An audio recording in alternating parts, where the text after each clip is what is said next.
Jeff RobersonAssociated PressOn Wednesday, the Chicago Cubs clinched a second consecutive National League Central crown. A year ago, they rained confetti on the north side.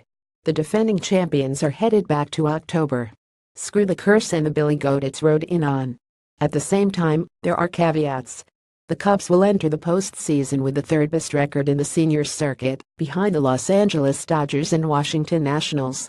They sport the fourth best run differential +119 in the NL, behind LA +193, Washington +148, and the wild-card Arizona Diamondbacks +143. Odds Shark shows bookmakers put them behind the Dodgers, Cleveland Indians, Houston Astros and Nationals to win it all.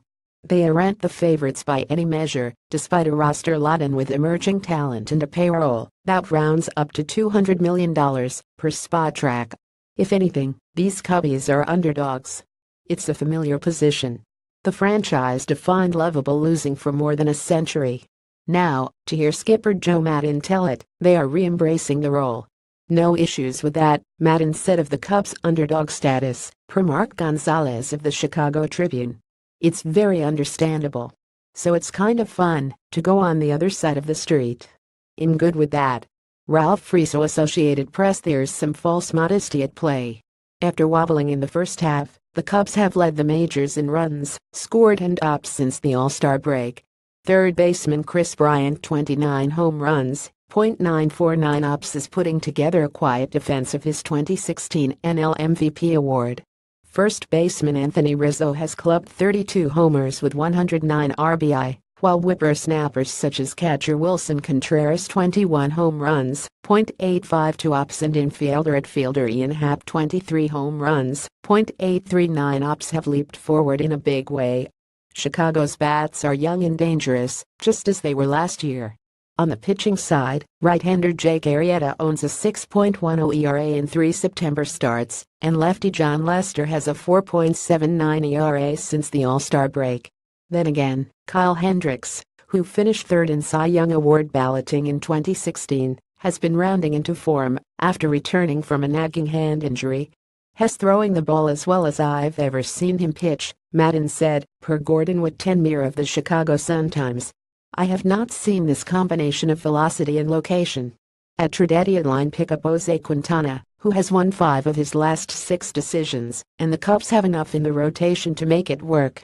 As for Chicago's bullpen, it ranks 5th in the NL in ERA, and can lean on closer Wade Davis, who coughed up a pair of home runs September 23 against the Milwaukee Brewers, but is 32 for 33 in save opportunities with a 2.34 ERA and 76 strikeouts in 57.2 innings.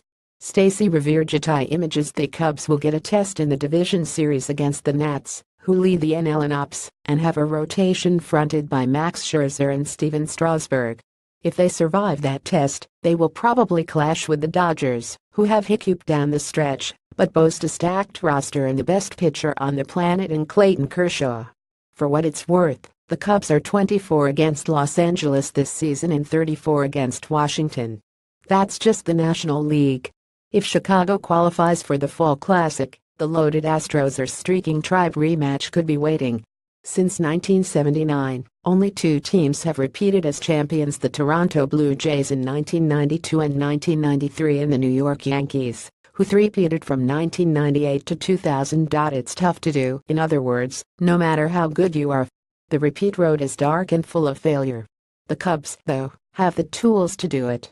Shortcomings aside, they are a year older and wiser. They are cresting at the right time. Maddon says it's fun. Mostly, they are dangerous underdogs, caveats be damned. All statistics current, as of Thursday, and courtesy of Baseball Reference.